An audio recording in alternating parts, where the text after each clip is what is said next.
நமக்கு ரொம்ப காலமாவே பெரிய ஒரு சந்தேகம் இருந்துச்சு. ஆத்தாடி இது எப்படி? இது நாட் பாசிபிள் ஆச்சே! அப்படின்னு எல்லாருமே சிந்திச்சுக்கிட்டு இருக்கக்கூடிய ஒரு விஷயம். என்னது அப்டின்னா, பாகிஸ்தான் ராணுவம் பாகிஸ்தானுக்குள்ள எப்படி செல்வாக்கா இருக்கு அப்படின்னு. முதல்ல அது ராணுவமே கிடையாது. ஒரு தீவிரவாத கூட்டம். ஆனா அது எப்புட்றா அந்த மக்கள பயமுறுத்தி வச்சிருக்கு? செல்வாக்கா இருக்கு. காரணம் என்ன அப்டின்னா, எல்லா நாட்டு ராணுவமும் அந்த நாட்ட பாதுகாத்து செல்வாக்கா இருக்கும். சில ராணுவம் அப்படிங்கிறது நாட்ட கைப்பத்தி செல்வாக்கா இருக்கும். அப்படி கைப்பத்தின ராணுவம் நாட்ட விட்டு குடுக்கவே குடுக்காது. கடைசி வரையும் எப்படியாச்சும் அவனுங்களே ஒரு ஹோல்டு வச்சுக்குவாய்ங்க. ஆனா இங்க அப்படி கிடையாது. பாகிஸ்தான காப்பாத்துனார்களா அப்படின்னு கேட்டா, பாகிஸ்தான் ராணுவம் பேண்ட் அவுத்து சரண்டர் ஆன வரலாறு தான் இருக்கு. ஒரு நாளும் யுத்த காலத்துல ஜெயிச்சதில்ல. சரி முடிஞ்சு போச்சு.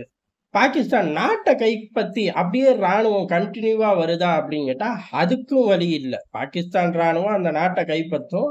அப்புறம் வெவ்வேறு காரணங்களுக்காக கைப்பத்தின ஆட்களுக்கு டிக்கெட் கிழிச்சு குடுக்கறது, உலக சூழ்நிலை ஏதோ ஒரு நொலநாட்டியத்த சொல்லி திருப்பி ஜனநாயகத்துக்கு திருப்பி விடுவாய்ங்க. ஆனா மறைமுகமா இவர்கள் கிட்ட தான் அந்த கீ இருக்கும். அது வேற விஷயம். வேற சப்ஜெக்ட். ஆனா இப்படி கைப்பத்தியும் ஒரு ஃபெயிலியர நோக்கி தான போது. ஒண்ணும் தொடர்ந்து ஆட்சி புரிய முடியலையே ராணுவத்தால. அப்படி இருந்தும் எப்புட்றா இது செல்வாக்கா இருக்கு அப்படின்னு பார்த்தோம்னா, அதுக்கு விடை இப்ப தெரிஞ்சிருச்சு. காரணம், ராணுவம் எப்பயுமே ஒரு கதைய தான் கட்டி விடுது. அது ராணுவம் அப்படிங்கிறத காட்டிலும், நான் அது ராணுவம்ங்கிற போர்வையில தீவிரவாத சேட்டைகள பண்ணுது. எங்க? வெளிநாடுகள்ல. உள்ளூருக்குள்ள ராணுவம்ங்கிற போர்வையில, அது ஒரு ஹாலிவுட் மூவி மாரி இயங்குது. ஆமா. அந்த ஸ்டுடியோக்களுக்கெல்லாம் டஃப் குடுக்குற மாரி தான், ஒவ்வொரு தாட்டி கதை, திரைக்கதை, வசனம் எழுதியிருப்பாய்ங்கலாட்டுக்கு. அப்பல்லாம் அவ்வளோ வேகங்கள் கிடையாது. ஆனா, இப்ப வேகங்கள் ஜாஸ்தி. எது? செய்தியோட தாக்கங்கள் சென்றடையக்கூடிய வேகம் ஜாஸ்தி. அதனால இவனுங்க செய்யக்கூடிய அக்கப்போர்கள் இம்மீடியட்டா வருது. அத பத்திலாம் அவனுங்க கவலைப்படுறதே இல்ல. ஏன் அப்டின்னா, உள்ளூர் மக்களுக்கு அந்த ஸ்கிரிப்ட் புடிச்சு போச்சு. ரொம்ப காலமா ஜெயிச்சுக்கிட்டு வருது. எப்படி இது தமிழ் சினிமால ஒரே ட்ரெண்ட் ஃபாலோ ஆகும். லவ் சப்ஜெக்ட்டா வரும், ஆக்ஷனா வரும், பேய் படமா வரும், அரசியல் படமா வரும். திடீர்னு படமே ரிலீஸ் ஆகாது. ஏன்டான்னு கேட்கக்கூடாது. அது உள்ளூர் அரசியலா மாறி போயிரும். நமக்கு உள்ளூர் அரசியலும் தெரியாது.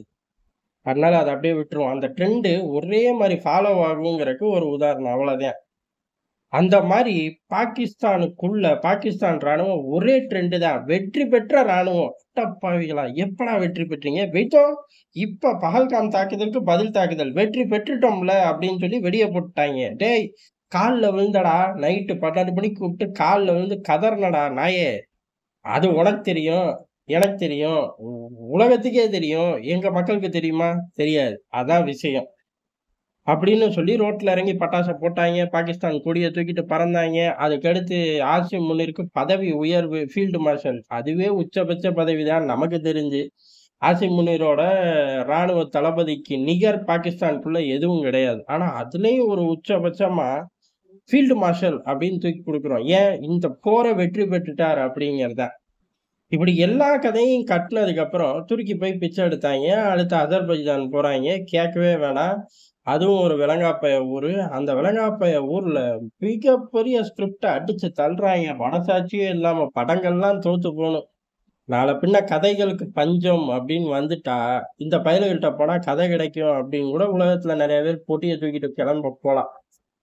ஆனா அது ஏத்துக்கக்கூடிய கதையா அப்படின்னு கேட்டா, பாகிஸ்தான்ல மட்டும் அந்த படம் ஓடும். வெளியிலலாம் அந்த படம் கிழிஞ்சிரும்.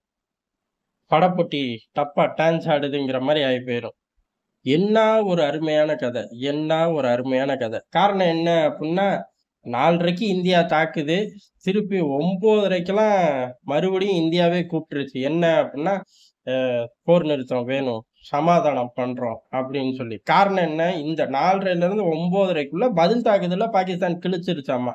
அந்த பதில் தாக்குதல கிழிக்கும்போது, பாகிஸ்தான் 6 போர் விமானங்கள சுட்டு வீழ்த்திட்டோம். நம்மளோட வான்படை அவ்வளவு பெரிய படை. அதுல 4 ரஃபேல் போர் விமானங்கள் பிரெஞ்சு தயாரிப்பு. அதுக்கு அடுத்து ஒரு ஆளில்லா விமானம் மிக்-29 இப்படின்னு அடுக்கி 6 நம்பர கொண்டு வந்துட்டான். ஆனா 20% அவர்கள் ராணுவ வலிமை இழந்துச்சு. அந்த ராணுவமா அப்படிங்கிற முழு உண்மையும் சொல்லியிருக்கலாம். சரி, இந்த 6 போர் விமானத்த விடவே மாட்டேங்கிறாய்ங்க. அஜர்பைஜான் போய் கூட வெட்கமே இல்லாம சொல்றாய்ங்க அப்படின்னா, எவ்வளவு பெரிய திருட்டு பயலுக அப்படிங்கிறத உலகம் பார்த்துக்கும். ஏன்னா கொஞ்சம் கூட வெட்கமே இல்ல.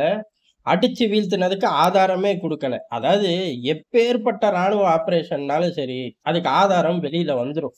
ஆதாரமே இல்ல. ஆனா நாங்க சாதிச்சுட்டோம் அப்படின்னு சொல்ல முடியுமான்னு கேட்டா, அப்படி எந்த ராணுவ ஆப்பரேஷனும் கிடையாது. இப்ப வரையும் உலகத்துல கிடையாது. அப்படி இருக்கும்போது 6 போர் விமானம். அதுலயும் இந்த ரஃபேல வீழ்த்திட்டோம், ரஃபேல வீழ்த்திட்டோம், ரஃபேல வீழ்த்திட்டோம் அப்படின்ட்டு அமெரிக்காட்ட பிச்சை எடுக்கிறது. பிரெஞ்சு தயாரிப்பு இத வீழ்த்திட்டோம்னு சொல்லிப்புட்டேன் முதலாளி அப்படின்னு சொல்லி. அடா பின்னாடியே பிரெஞ்சு என்னைக்காச்சும் சந்தர்ப்பம் தான் மிதிக்க மாட்டானா? அந்த அறிவு புத்தி இருக்கா அப்படின்னு கேட்டா, புத்தியெல்லாம் இல்ல. இன்னைக்கு பிச்சை எடுக்கிறோம். இன்னைக்கு மக்களை ஏமாத்துறோம். இவ்வளவுதான். இதுக்காக அசர்பைஜான்லயே போய் இந்த ஸ்கிரிப்ட தைரியமா வாசிச்சுட்டானே! இவனுங்கள நாடே இல்லன்னு நம்ம சொல்றோம் பாத்தியா? அது 100% கரெக்ட். கூடவே உன்னோனையும் சேர்த்து சொல்லணும். இவனுங்க ஒருத்தனும் மனுஷ பயப்பிள்ளைகளே இல்லன்னு. 200% கரெக்ட்ன்ட்டு போயிருவாய்ங்க.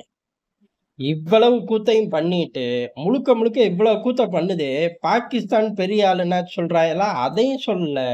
இவ்வளவு கூத்தையும் பண்ணிப்புட்டு, ஃபீல்டு மார்ஷல் ஆசிம் முனீர் தான் பெரிய ஆளு அப்படின்ட்டான்.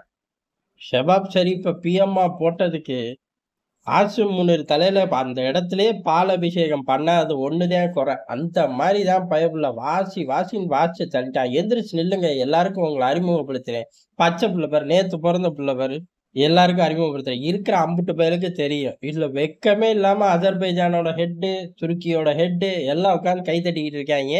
உண்மை தெரிஞ்சு கை தட்டுறாங்கன்னா, அப்ப அவர்கள் மனசுக்குள்ள என்னமோ இருக்கு. அஜர்பைஜான் மனசுக்குள்ள என்ன இருக்கு? சத்தியமா நமக்கு தெரியல. அர்மேனியா விட்டு மிதிக்கும்போது பார்த்துக்கலாம். துருக்கி எர்டோகன் நெஞ்சில கை வச்சுலாம் அப்படி தட்டி குடுத்தாரு. எதற்கு அப்படின்னு கேட்டோம்னா, பிரதமர் பதவிய பிச்சை போட்டதுக்காக ஆசிம் முனீர் செய்யாத விஷயத்தையெல்லாம் செஞ்சதாக என்ன அழகா பேசுறான். இப்ப நம்ம வேற ஆளில்லா விமானம்லாம் குடுத்து உதவி இருக்கோம். அந்த ஆளில்லா விமானம் சிதறுச்சு. அது வேற கதை. ஆனா குடுத்து உதவுனோம்ல. நம்ம தான் இந்த அகண்ட இஸ்லாமிய சாம்ராட் அப்படின்னு சொல்லுவான் இவன் அப்படின்னு சொல்லி இப்பவே நெஞ்சில தட்டி குடுக்குறாரு. என்னையும் சேர்த்து சொல்லு, என்னையும் சேர்த்து சொல்லு அப்படின்னு. அது வெளில இருந்து பார்த்தோம்னா, செஞ்ச சம்பவத்துக்கு ஆசியம் முனீருக்கு நெஞ்சில அவர் தட்டி குடுத்த மாரி, அவர் நெஞ்சில தட்டுறாருன்னு இருக்கும். ஆனா உண்மை அது கிடையாதுங்க. உண்மை என்ன அப்டின்னா, நானும் நெறைய உதவிகள குடுத்திருக்கேன். அடுத்த மீட்டிங்லயோ, இல்ல இப்பவேவோ என்னையும் சேர்த்து சொல்லு அப்டின்னு எர்டோகன் நெஞ்ச தட்டுறாரு. இப்படி அம்புட்டு திருட்டு பயலுகளும் ஒரே இடத்துல சேர்ந்தா, என்னெல்லாம் கூத்த உலகம் சந்திக்க வேண்டியது வரும் அப்டிங்கிறத நல்லா படம் போட்டு காட்டிட்டாய்ங்க.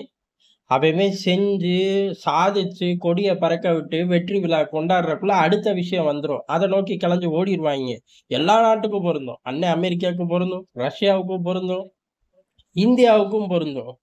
ஆனா இவனுங்க அடி வாங்கி, தோத்து, அதுக்கடுத்து அதுலருந்து பிச்சை எடுக்கிறக்கு ஒரு 4 நாட செட் பண்ணிட்டு, அந்த நாட்டுல போய் வெற்றி விழா மாரி கொண்டாடி, இந்த ஃபுட்டேஜ் எல்லாம் வச்சு வருங்காலங்கள்ல அதாவது அடுத்த பல ஆண்டுகளுக்கு ஆசிம் முனீர் பாகிஸ்தான் ராணுவ செல்வாக்கை நல்லா ஃப்ரேம் பண்ணி பாகிஸ்தான் மனசுல ஒட்டிடுவாங்க மக்கள் மனசுல. இப்படிதான் இவனுங்க வண்டியை ஓட்டுறாங்களே ஒழிய எல்லளவும் இவனுங்க சாதிச்சு எந்த விஷயத்தையும் வண்டி ஓட்டல. ஆனா என்ன ராணுவத்தை பத்தி இம்புட்டு கதை வருது. சமகாலங்கள்ல தான் நடக்குது. ஒண்ணு கூட நம்ம கண்ணால பார்க்கலையே! அப்படின்னு அந்த தற்குறிகளுக்கு அறிவு வருதா? அறிவு வந்தா அவன் எப்படி பாகிஸ்தான்ல இருப்பான்? இந்நேரம் தப்பிச்சு வேற நாட்டுக்கு ஓடியிருப்பான். அதனால இந்த கூட்டம் திருந்த போறதும் கிடையாது. இந்த கூட்டத்த வச்சுக்கிட்டு நம்மகிட்ட மல்லு கட்டிக்கிட்டே தான் இருப்பாய்ங்க. அதுக்கும் அமெரிக்கா பல விஷயங்கள் செய்யுது. அடுத்த பதிவுல பார்ப்போம். ஆனா இந்த கூட்டம் அப்படிங்கிறது பஹல்காம் தாக்குதலுக்கு பதில் தாக்குதல். அந்த பதில் தாக்குதல ஒரு எதிர் தாக்குதல்னு போய் 20% தன்னோட ராணுவ வலிமையை இழந்துட்டு கால்ல விழுந்து சரண்டர் ஆயிட்டு அப்படியே உல்டாவா ஸ்கிரிப்ட் எழுதி பாகிஸ்தான் முழுக்க பேசினது பத்தாது அப்படின்னு வெளிநாடுகள்லயும் போய் பேசுறார்கள். இதுக்கு எல்லாம் பெட்ரோல் செலவுக்கு யார் காசு கொடுத்தா? அதான் இங்க ரொம்ப முக்கியம். கொடுத்தது ஐஎம்எஃப் தான். அண்ணன் அமெரிக்காங்கிற திருட்டு பையன் தான். அந்த பையன் மட்டும் ஐஎம்எஃப் லோனை இன்னும் 10 நாள் 15 நாள் 1 மாசம் கதற விட்டு இருந்தா கூட இப்படிலாம் வண்டி ஏறி போயிருக்க வாய்ப்பே கிடையாது. முழுக்க முழுக்க பாகிஸ்தானை இன்னமும் அமெரிக்கா தடவி கொடுக்குது அப்படிங்கிறதுதான் யதார்த்தமான உண்மை. தடவி கொடுக்கட்டும், தாராளமா கொடுக்கட்டும். நமக்கு தேவையான அளவு வெட்டி விடுவோம் அப்படிங்கிறது தான் இந்தியாவோட நிலைப்பாடு. அதை நோக்கி இந்தியா பயணிக்குதுங்கிறது தான் யதார்த்தமான உண்மை.